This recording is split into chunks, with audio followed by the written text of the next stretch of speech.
Evet, hepiniz hoş geldiniz. Beğen TV ekranlarında her hafta pazar günü olduğu gibi bu hafta pazar günde önümüzdeki haftayı değerlendireceğiz. Önümüzdeki haftanın genel etkileri üzerinde e, görüşlerimizi bildireceğiz.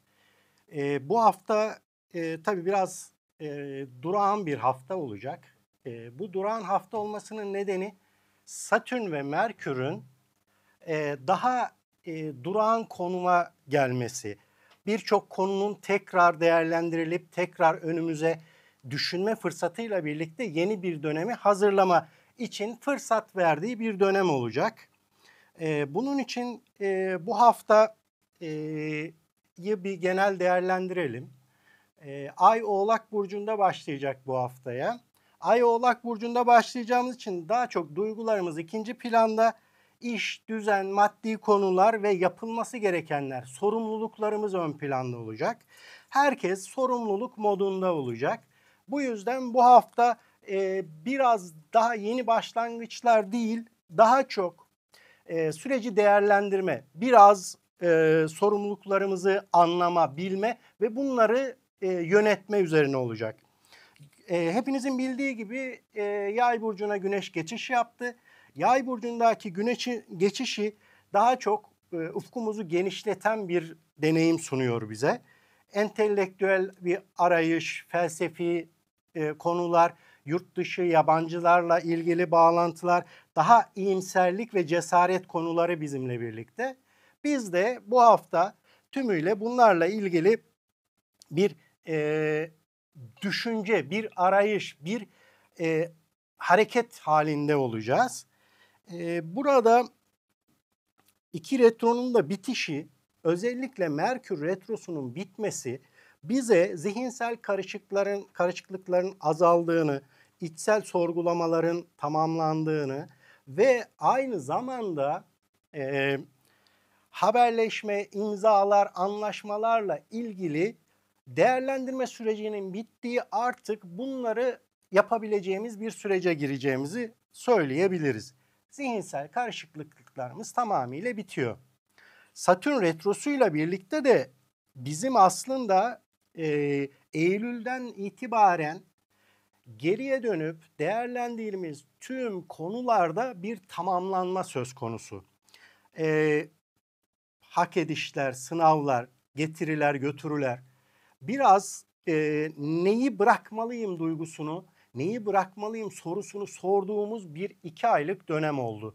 Bu dönem sonunda artık biz tamamıyla neyi bırakacağız, neyi sonlandıracağız ve hedeflerimizi nasıl yapılandıracağımızı anladığımız, biraz farkında olduğumuz bir dönem oldu. Şimdi buna hazırlanıyoruz ve zaten son Şubat'a kadar son balık sürecini yaşayacak. Bundan sonra 30 yıl daha Satürn balık burcunda yer almayacak.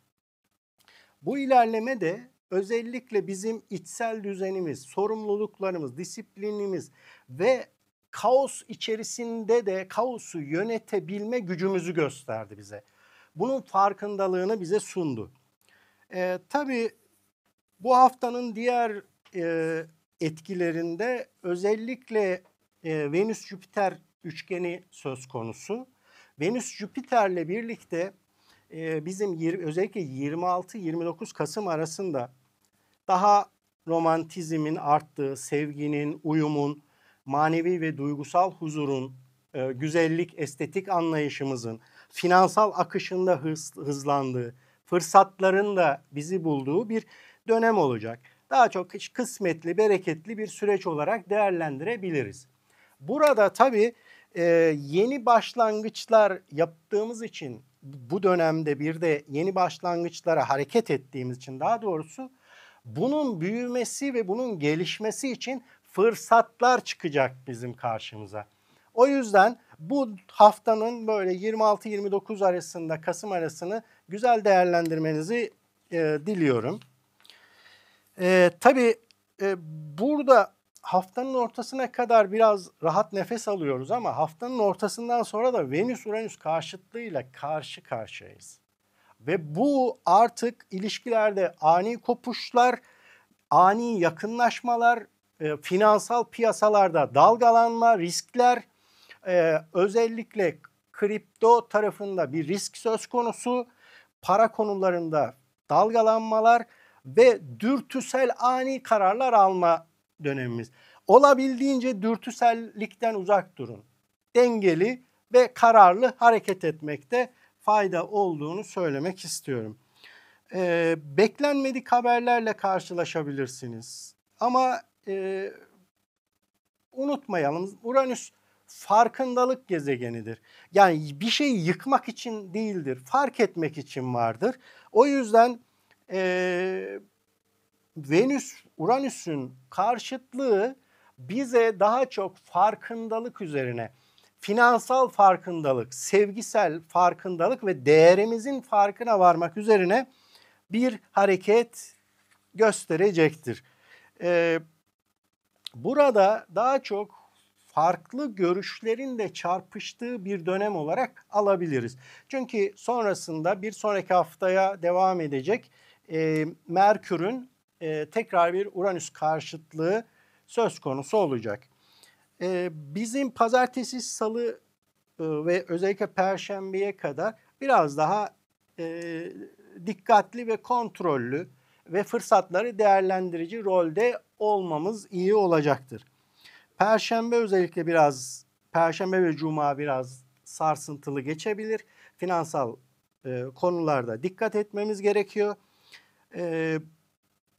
Hafta ortasına kadar özellikle aşk ve sevgi konularında, ilişkiler konularında sürprizler olacak. Her şey daha akıcı ve akışkan bir rolde olacak. O yüzden bu haftanın bu etkilerini genel olarak iyi kullanmanızı diliyorum. Hafta sonu itibariyle Merkür ve Satürn'ün retrosu bittiği için orada bir 3-4 günlük bir durağan zaman var. O durağanlıktan sonra da artık tüm sorunların çözülmeye başladığını, artık biz hazırız, harekete hazırız, hedeflerimiz belli ve yürüyoruz diyeceğimiz bir döneme başlayacağız. Özellikle önümüzdeki hafta tamamıyla bu konu üzerinde hareket edecek. Biz de önümüzdeki hafta bu süreci değerlendireceğiz. Evet, bizim retronun bitiş haftası olduğu için biraz retroların durağan olacağı için çok böyle aman aman fazla hareket edeyim tarzında bir davranış göstermeyin. Olabildiğince süreci değerlendirmekte, süreci anlamakta, isteklerimizi anlamakta, kendimizin farkına varmakta iyi olacaktır. Burada olabildiğince sorunlara ve sorunların çözümüne odaklanmanız size fayda getirecektir. Bu haftanın önemli konu başlıkları bunlar. Özellikle de Şubat'taki güneş tutulmasına kadar finansal piyasa ve yersel hareketler çok olacak. Dikkat etmenizde fayda olduğunu düşünüyorum. Özellikle dolunay zamanı konuşacağız. İstanbul için riskler söz konusu. Evet, burçlara geçelim. Bu hafta burçlar özelinde nelerle karşılaşacağız? Ona bakalım. Koç burcu bu hafta Koç burcu ve sevgili yükseleni Koç olanlar. Bu hafta başında daha iş, kariyer konuları gündemde olacak. Hafta ortasında daha sosyal alanla ilgileneceğiniz bir hafta olacak. Özellikle Güneş'in 9. evinizde yani Yay burcundaki geçişi dolayısıyla eğitim, medya, yayıncılık, hukuki konular, yabancılarla ilişkiler konuları gündeminizde olacak. Burada sadece dikkat etmeniz gereken Venüs-Uranüs karşıtlığı sizi ani maddi dürtüsel olarak daha doğrusu maddi çıkışlar, maddi kayıplara neden olabilir. Buna dikkat etmenizde fayda var. Salı ve çarşamba günleri sizin için gayet iyi bir dönem. Bunu değerlendirmenizde fayda olacağını düşünüyorum. Özellikle Salı ve Çarşamba günü maddi konularda aileden de ciddi destekler görebileceğiniz bir dönem olacaktır. Evet, sevgili boğa ve yükseleni boğa olanlar, tabii burada temel finansal konularınız gündemde ve ilişkileriniz gündemde. Burada bir ilişkiniz yoksa, özellikle yakın çevrenizden biriyle bu ilişki sürecinizi başlatabilirsiniz. Yakın çevrenizden biriyle finansal destek sağlayabilirsiniz. Burada sadece yapmanız gereken ani kararlar almamanız. Özellikle tüm burçlar için geçerli bu. Venüs-Uranüs karşıtlığı dolayısıyla dürtüsel ve ani finansal kararlar almayın. İlişkinizde de özellikle boğalar ani bitirmeye çalışabilirsiniz. Bir anda ilişkiyi bitirme, bir anda ilişkiye başlama. Burayı daha dengeli götürmeniz sizin yararınıza olacaktır. Özellikle Perşembe, Cuma günü biraz sakin olmanızda, öfkeli hareket etmemenizde fayda olacağını söylemek istiyorum. Evet, sevgili ikizler ve yükseleni ikizler olanlar. Bu hafta sizin tabii yay geçişi dolayısıyla ilişkileriniz çok ön planda olacak. Bu ilişkilerinizi ve günlük hayatınızı değerlendirmeniz gerekiyor. Özellikle burada bir partnerden destek sağlama, partnerin finansal olarak da size katkı sağlaması ve iş hayatınızla ilgili yeni bir hayat, yeni bir yer değişikliği, finansal anlamda daha güçleneceğiniz bir dönem olacak.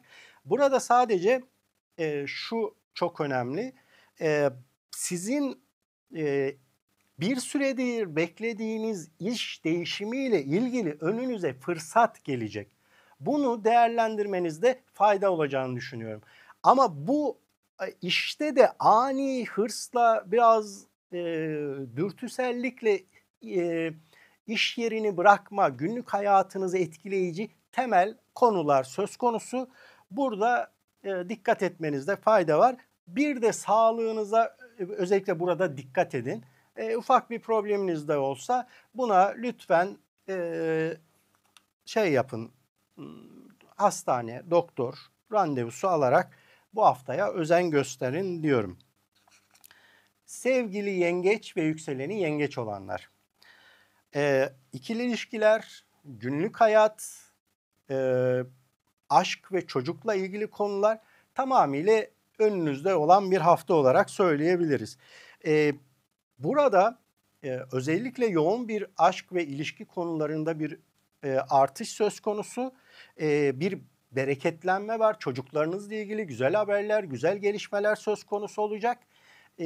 Özellikle yengeçlerin bir ilişkisi yoksa bu hafta özellikle bu ilişkiye başlayacağını düşünüyorum. Arkadaşlarla ilişkilerinizde olabildiğince rekabetçi olmamaya, onların rekabetine karşı da sakin olmaya dikkat edin. Hedefleriniz, şansınız bir anda değişeceği bir dönem olacak. Sizin için zaten birkaç yıllık bir dönem bitiyor. Olabildiğince bu dönemi olumluya çevirerek hareket etmeniz faydalı olacaktır. Evet, sevgili aslan ve yükseleni aslan olanlar. Bu hafta tabii sizin yay burcuna geçen güneşle birlikte ve akrepteki hareketlerle birlikte sizin biraz aşk hayatınız, ilişkiler hayatınız, çocuklarla hayatınız biraz daha hareketlenmeye başlayacak. Fakat burada yaratıcılığınız, cesaretiniz, sosyal görünürlüğünüz de artmaya başlayacak. Bunu iyi kullanmanızda fayda var. İş ve ev arasında ani değişimler söz konusu olabilir. Lütfen dürtüsel hareket etmeyin. Aileden destekler göreceksiniz. Özellikle aile tarafında size karşı arkanızdan bir iş çevrilme söz konusuysa burada tamamıyla önünüze gelecek ve size dönük bir şekilde görecek. Özellikle Jüpiter Yengeç geçişi sizleri korumak üzerine bir hareket ediyor. O yüzden burada Venüs'le yapacağı açı size çok ciddi bir destek sağlayacak. Aile ve ailedeki düzenle ilgili size büyük bir destek sağlayacak. Siz de buralarda ani değişimleri daha sürece yayarak yapmanızda fayda olacağını düşünüyorum. Size de bu hafta güzel bir hafta diliyorum sevgili aslanlar. Sevgili Başak ve yükseleni Başak olanlar. Tabii bu hafta Yay burcuna geçen Güneş'le birlikte aile konuları gündeminizde ve kardeşler, yakın çevre ile ilgili bir hareket söz konusu. Kardeşlerden ve yakın çevrenizden destek alabileceğiniz, özellikle hayallerinizi gerçekleştirecek destekleri alabileceğiniz, yön değişiminin hazırlanacağı ve ev, aile ile ilgili de değişimlerin olacağı bir hafta olarak değerlendirebiliriz. Yer değişimi zaten Başak ve Yengeçler için çok fazla değişiyor. Ev, aile, yer değişimi çok hızlı çalışacak. O yüzden olabildiğince eş ve partnerle, ortaklarla tartışmaktan kaçınmanızda fayda olacağını söylemek istiyorum. Size iyi bir hafta diliyorum. Evet, sevgili terazi ve yükseleni terazi olanlar. Bu hafta genel konunuz finansal konular ve yakın çevre konuları. Şimdi kardeşlerinizle ilgili ve yakın çevrenizle ilgili olabildiğince önemli gelişmeler söz konusu olacak. Buralardan destekler alacaksınız. Fakat asıl önemli şey yeni bir kariyer veya kariyerde bir yükseliş. Finansal olarak buradan güçlenme, güç kazanma ile ilgili önemli bir adım söz konusu olacak. Sadece son birkaç günü haftanın sakin ve dengeli hareket etmenizde fayda var. Sonrasında zaten yeni süreç size yeni bir iş, yeni bir dönem, yeni bir hayati konularla ilgili adım atma cesareti sunacak. Bu hafta sizin için kazançlar haftası olacak ve kazançlarınız artmaya başlayacak. Size bol kazançlı iyi bir hafta diliyorum sevgili teraziler.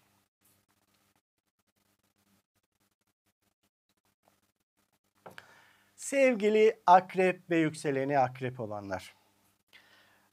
Bu hafta tabii sizinle ilgili genel konular gündemde ve finans konuları gündemde. Ben kendi değerimi anladım, kendi değerimi ortaya koydum ve ne yapmam lazım? Nasıl kendimi göstermem lazım? Nasıl bir gayrimenkul yatırımı yapmam lazım? Nasıl bir hayata düzen kurmam lazım? Konuları gündemde. Finansal olarak yeni bir süreç başlıyor sizin için.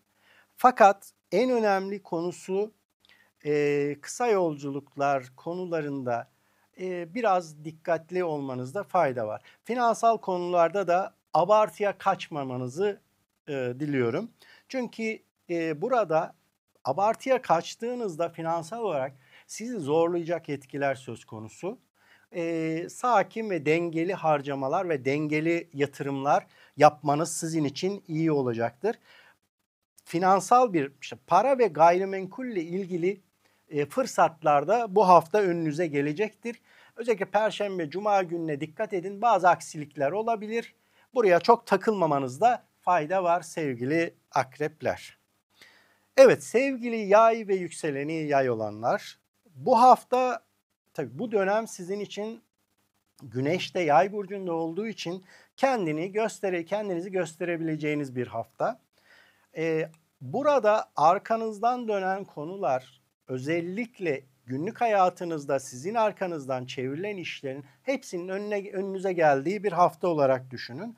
Sağlığınıza dikkat edin ama sağlığınızda da bir sorun olsa da bu sorun çözülmek için olduğunu bilin. Sizi zorlayacak bir durum olmayacaktır. İlişki ve aşk konularında da, özellikle aile konularında da ciddi fırsatlar söz konusu. Yayların hemen hemen çoğunun artık yeni bir ailede yenilenme veya ailede yeni bir süreci başlatma dönemi var. Gayrimenkul ve ev içerisinde de bazı düzenlemeler söz konusu olabilir. Fırsatlar sizin için iyi çalışacaktır. Dikkat edin, güzel bir hafta. Sadece son Perşembe, Cuma'yı, özellikle çarşambadan sonrayı Perşembe, Cuma sakin geçirmenizde fayda var. Ve güzel fırsatları da önünüze gelecek. Bunları değerlendirin diyorum. Evet, size güzel bir hafta diliyorum sevgili yaylar.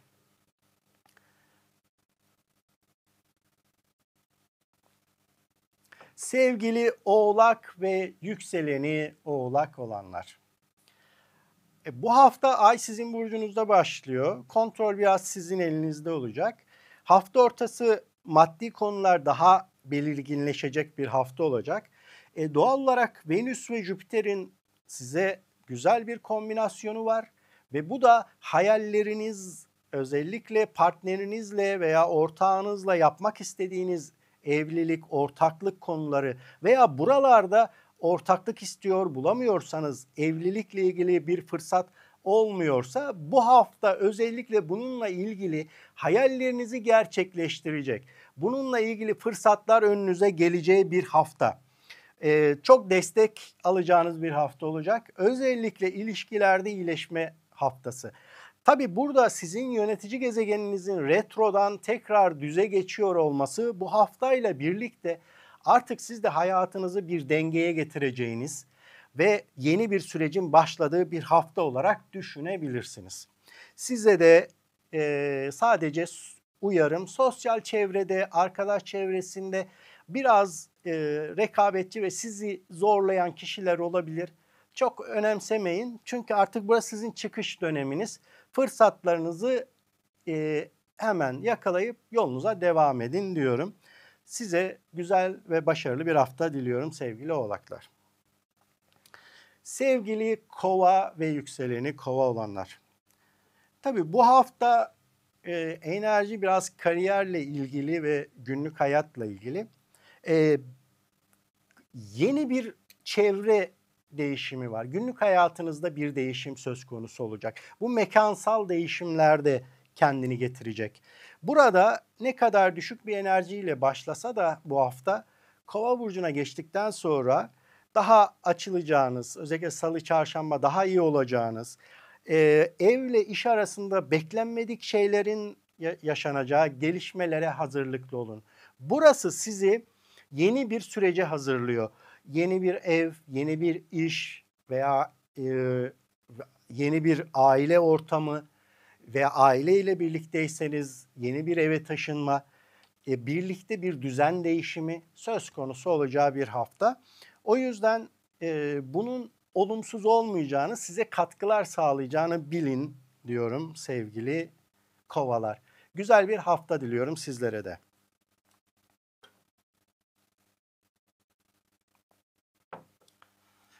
Sevgili balık ve yükseleni balık olanlar. Tabii bu hafta kariyerle ilgili bir dönem, bir de hayallerle ilgili bir dönem. Yani aslında artık sizin eğer bir evlilik planınız varsa, veya bir ilişkiniz yoksa, bu dönem Jüpiter-Venüs üçgeni ile birlikte size ilginç bir aşk fırsatı getirecektir. Çocuklarınızla ilgili bir gelişmeden bekliyorsanız güzel fırsatlar getirecektir.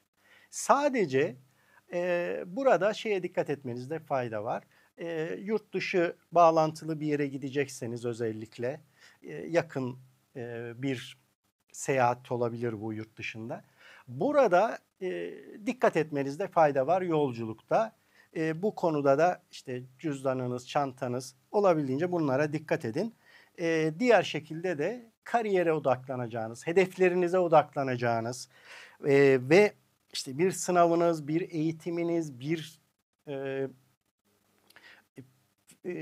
beklediğiniz bir yükselme, terfi konuları varsa bu hafta bunlarla ilgili fırsatlar önünüze gelecek. Olabildiğince sakin olmanızda fayda var bu hafta. Bu hafta tamamıyla fırsatlar haftası. Özellikle öğrenci balıklar için, balık burcu olan öğrencilerimiz için bu hafta sınavlarında başarılar olacağını, sadece Perşembe, Cuma günkü sınavlarında da sadece dikkat etmelerini uyarıyorum. Çünkü aniden dürtüsel olarak hareket edebilirler. Bir anda sınavı bitirebilirler, çıkabilirler. Orada dikkat etmelerinde fayda var. Evet arkadaşlar, bu haftayı da böylece tamamlıyoruz. Retroların bittiği, daha kendimizi daha durağanlıktan durağanlığımızı sonlandıracağımız, içe dönüklüğü sonlandıracağımız, artık harekete geçeceğimiz bir haftanın ya bir haftayı tamamlamış olacağız. Başarılı ve güzel bir hafta olsun ve bu süreç size yeni bir dönemin kapısını açacaktır. Lütfen bizi TikTok, YouTube, Instagram kanallarımızdan takip etmenizi, beğeni ve yorumlarınızı bizlerle paylaşmanızı diliyorum. Bir sonraki süreçte sizin soru ve cevaplarınızla birlikte hareket edeceğimiz bir sistemde olacaktır. Sevgi ve sağlıklı kalın. Şans sizinle olsun.